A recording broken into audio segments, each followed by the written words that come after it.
Imagine a world where your favorite drink is banned. Chaos reigns, and the underworld takes control. Welcome to the era of Prohibition. Greetings everyone. Today, we're diving deep into the turbulent times of Prohibition in the U.S. We'll uncover why it started, how people reacted, the rise of black market bars, the empowerment of gangs, and the eventual downfall of this controversial law. If you find this video interesting, please support us by hitting the like button. Now, let's get started.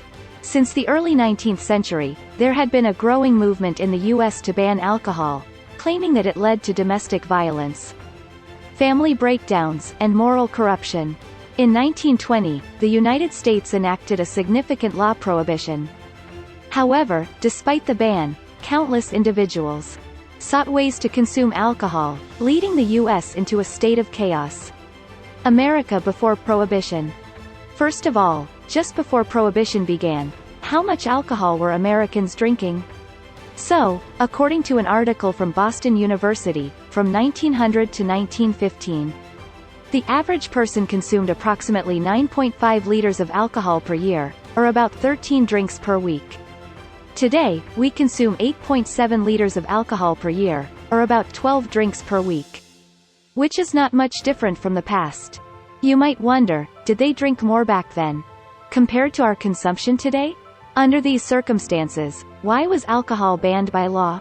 In fact, around 1820, 100 years before the Prohibition law began, the Prohibition movement was active. In fact, Americans were drinking so much at the time of the movement that by the 1830s, they were drinking 27 liters per person per year, or about 36 drinks per week. That's amazing. People began to argue that alcohol led to hallucinations, increased domestic violence and crime, caused poverty, and reduced work efficiency. This sentiment fueled the start of the temperance movement. The main players were, first of all, religious groups, evangelical Protestants in rural areas, and business owners, who wanted to make their workers work more efficiently and earn more money. Some women were also speaking out. Then came a growing awareness of prohibition among the people. For example, in 1843, a petition was created to abolish alcohol rationing in the Navy. The petition claimed that alcohol created tremendous appetites, encouraged intemperance and immoral habits, and made people more susceptible to disease. With such sentiments, it's clear why there was a significant demand for alcohol. Also, German immigrants in the U.S. were making beer for the taste of home.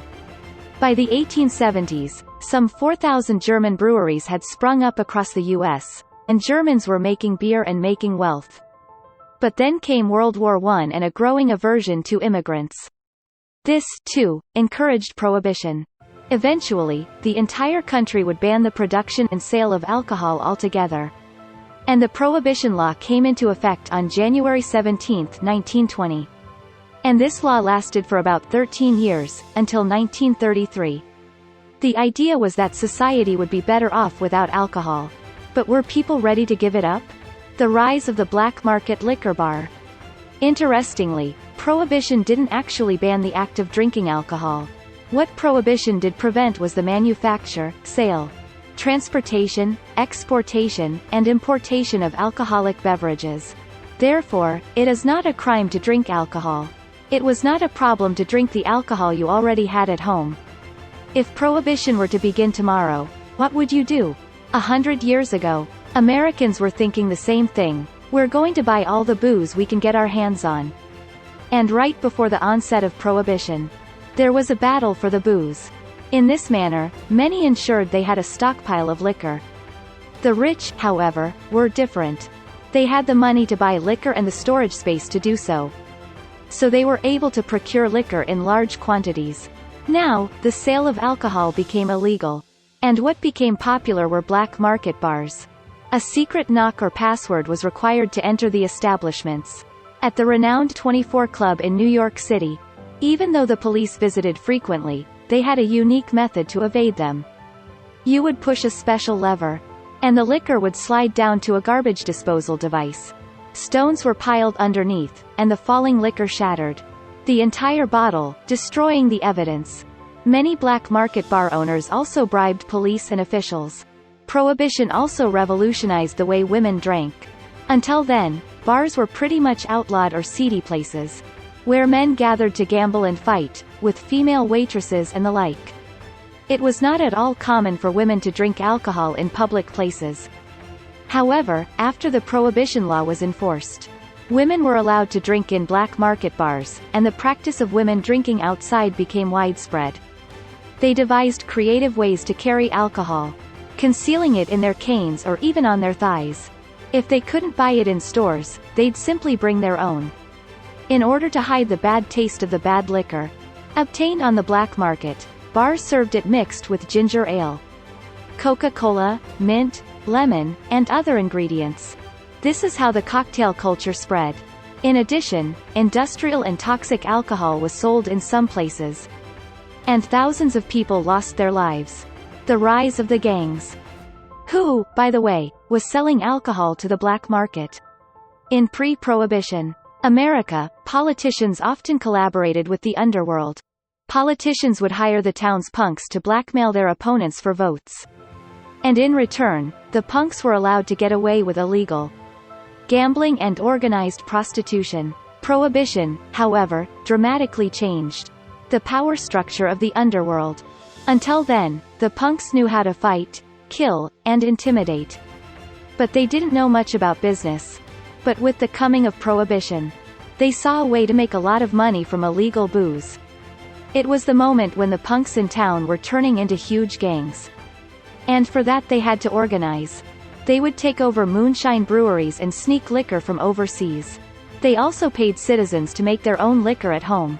And even if they got the liquor this way, they would also need people to transport it to sell it again. You need all kinds of people.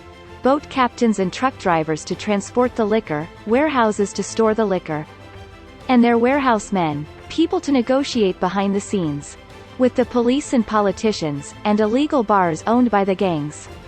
And, furthermore, you have competing illegal liquor sales companies coming into play. In general society, we devise products and advertisements to outdo competitors.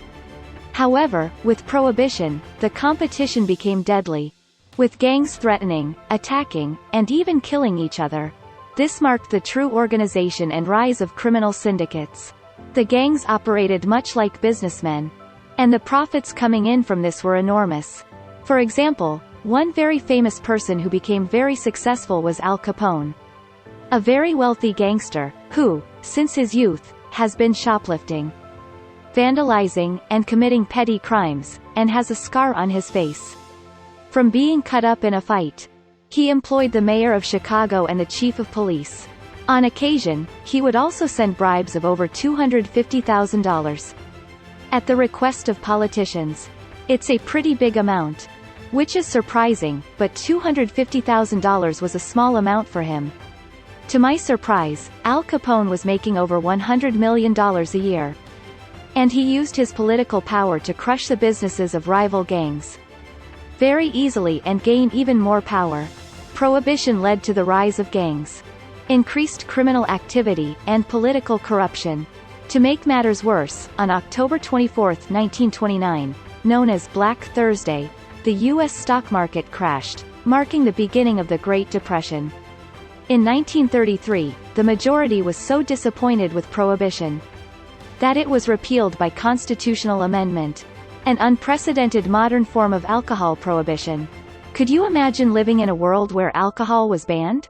Thank you for watching. Don't forget to like, comment, and subscribe for more insightful content. Take care and see you in the next video. Goodbye.